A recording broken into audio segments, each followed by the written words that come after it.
mission de combat am nañ mission aide au déploiement am nañ aussi mission boo xam dañu participer ci développement économique du pays donc combat bi mooy maanaam dañu xeex comme ay soldats lañu aide au déploiement bi mooy dañu aider yeneen unités yi nga xamante ne ñoo composé l'armée bi pour ñu déployer ci terrain bi dégg nga maanaam bu ñu demee poste de combat ñoom ñoo koy aménager di ko defar.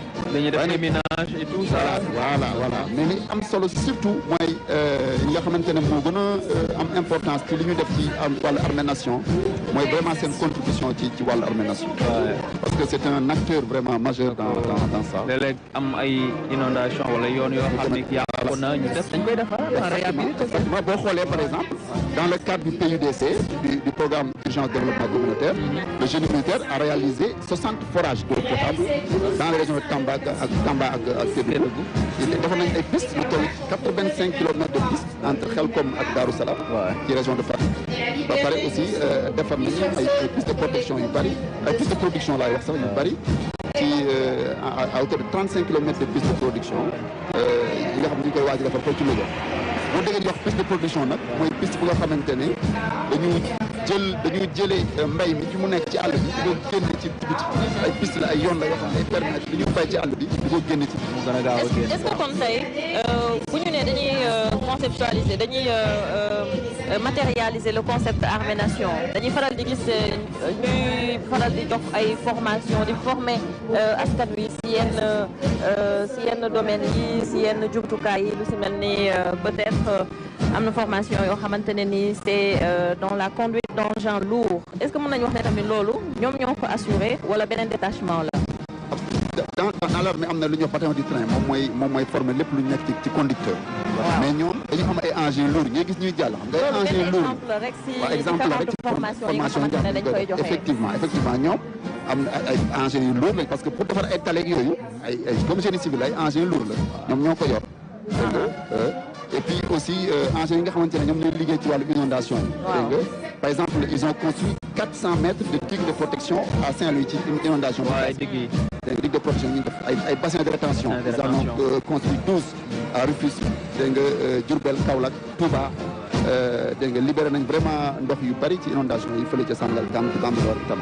vraiment seen liggéey am na solo ndaxte ñoom li ñuy def askan bi wax dëgg yàlla gis nañ ci seen bopp ci réalisation yu mag a ci fànn boo jël.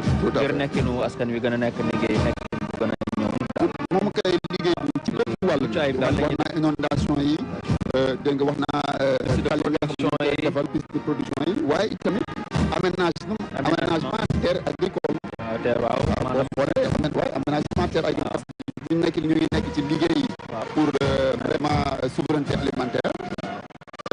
donc boo xoolee ils ont aménagé 500 hectares de terres agricoles dans les régions de Kolda et de Tamba. 500 hectares de terres agricoles donc boo xamante nañ koy def au profit du ministère de l'agriculture parce que ministère des forces armées ak armée dañoo lëkkaloo ak yeneen ministères yi ci ay convention di leen jàppale ci politique de développement yi mbay mi gën a yokk exactement voilà suuxat ko voilà exactement génie militaire donc lu am solo la lu am solo la lu tolloo ci 2500 hectares de biosoy pour la production de biosoy fële ca de Soda fële ca Louga aussi ñu ngi ci projet boobu donc vraiment boo gisee engins yi nga gis ñuy romb yëpp engins yu lourds yi dañu am utilité ci wàllu militaire maanaam dañu faciliter unité de combat yi ñu déployer ci terrain bi mais tamit dañu amal njëriñ dégg nga askan bi ci yeneen wàllu bu bokk la wàllu défense muy wàllu armée nation. effectivement le génie militaire moom c'est véritablement le concept armée nation. tout à fait même ci wàllu éducation ci wàllu abri provisoire yi classe yi nga xamante ne que génie militaire mu ngi def liggéey. maintenant capitaine maintenant ñi c'est. waaw tout à fait. léegi nag fii ñu ngi ñëw ci premier bataillon d'infanterie. Ça c'est la police qui anime les défilés motorisés. L'infanterie c'est voilà. Voilà donc là voilà bataillon d'infanterie donc premier bataillon d'infanterie qui est commandé par le lieutenant-colonel Maguette Sène voilà kii nag vraiment mooy li bu ñu wax disons mooy histoire du Sénégal maanaam histoire armée Sénégal parce que premier bataillon d'infanterie mooy bataillon bi nga xamante ne ci la armée sénégalaise judd daanaka dégg nga moom vraiment ñu ngi ko constitué le 22 janvier 1961 di éclatement fédération Mali bi amee xam nga bi ñu amee indépendance rek dañu nekkoon ci fédération bi mu éclaté Sénégalais yi nga xam soldats sénégalais yi nga xam dañu nekkoon ci armée française ñoom ñooy jël def leen donc ci ñoo constitué premier embryon vraiment armée sénégalaise donc l'histoire ñoo composé quoi mooy premier bataillon donc muy màgg di màgg nag ba aujourd'hui mu jur parce que même marine nag armée de l'air dafa am ay unité yu ndaw la woon ci biir foofu muy màgg di màgg ba toll fi ñu toll nii dégg nga donc moo tax vraiment c'est une unité emblématique, c'est une unité qui est vraiment de la jeunesse des il y a même une école d'application de l'infanterie. Oui, il y a une école d'application de l'infanterie, il faut le Thiès, école d'application des armes de l'infanterie, effectivement. L'EAI, oui, qui a été créé tout juste au début des années 80, je pense. Tout à fait. Donc c'est une école bu nga xamante ne fa la ñu appliquer tout ce qui est métier de l'infanterie, maanaam yenn armes yi waaw yenn armes yi parce que xam nga armée de terre dafa am ay armes yu bëri. dafa am infanterie, dafa am cavalerie blindée, dafa am artillerie, yëpp ay armes la. waaw mën naa wax ne ay genre spécialité la.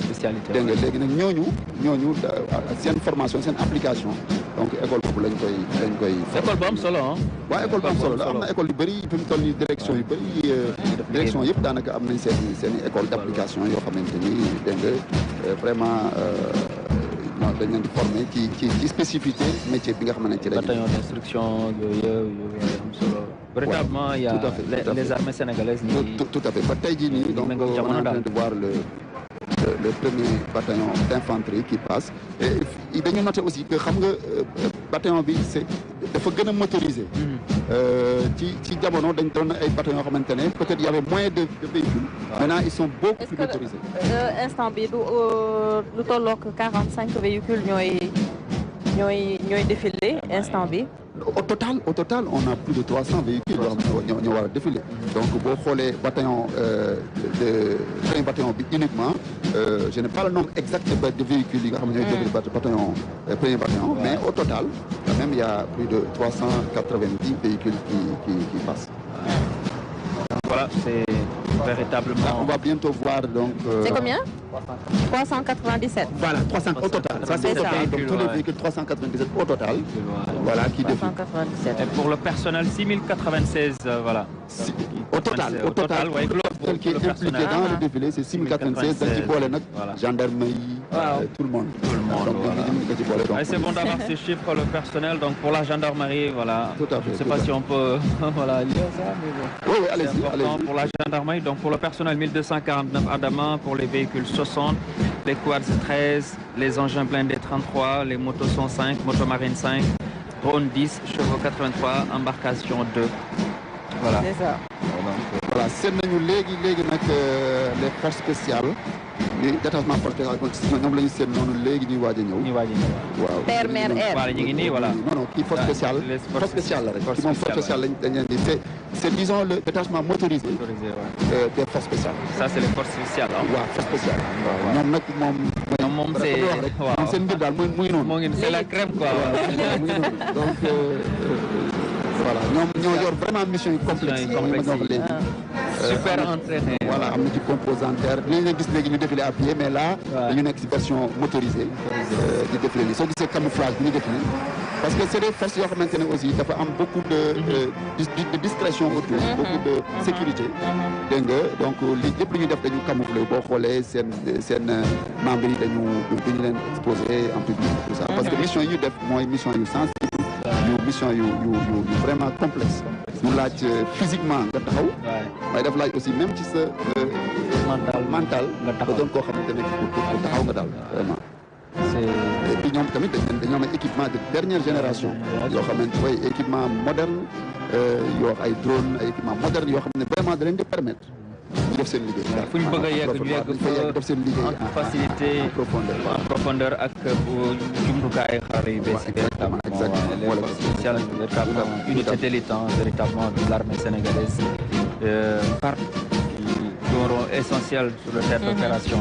les forces spéciales on les voit passer passer le camouflage ces unités d'élite comme on dit véritablement qui sécurisent les frontières, qui sécurisent la nation. Ils ont des moyens de communication sécurisés au niveau des véhicules. Ils ont des armes vraiment dernière génération aussi, que vous voyez passer ici. Et au loin, on voit venir donc le détachement de la Brigade nationale des sapeurs-pompiers, qui est donc aux ordres du lieutenant-colonel Marcel Lyon. Ouais.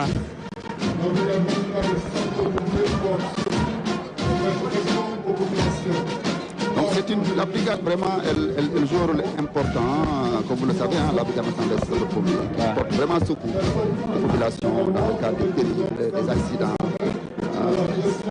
C'est une unité qui concourt. Avec de gros moyens matériels également. Avec dernier équipement yi ñu jot jumtukaay yi ñu mujjee jot bokk na si li gën a dooleel seen liggéey ak seen taxawaay. Waaw, tout à fait ñoom aussi vraiment ils sont montés en puissance. Ñoom avant groupement la woon. Ouais, avant groupement. Après ils sont devenus une brigade. Dégg nga groupement moo gën a tuuti brigade. Mais léegi dañoo nekk brigade. C'est ça. Renforcer seen moyens yu bari ci wàllu incendie, renforcer seen moyens également ci lépp lu jëm ci wàllu secours accident. Léegi ay moyens yu am solo. Groupement national la brigade nationale des sapeurs-pompiers, voilà. Très bien équipé aussi. Je le disais tout à l'heure, cette modernisation, elle est uniforme au sein des armées. Dans tous les corps, vous avez donc la modernisation des équipements, des engins. Voilà, ça aussi, ça renforce. Absolument, ça renforce leur capacité. Et il faut donc dire qu'ils ont la Brigade nationale des sapeurs-pompiers a une unité spéciale qui est une unité qui est chargée de tout ce qui est nucléaire, radiobiologique et chimique. Donc c'est par exemple bu fekkente ne dafa am lu mel ni ay émanation de gaz nucléaire ak yooyu. ñoom unité bi moom mooy def recherche bi moom mooy yor jumtukaay yi nga xamante ne moo koy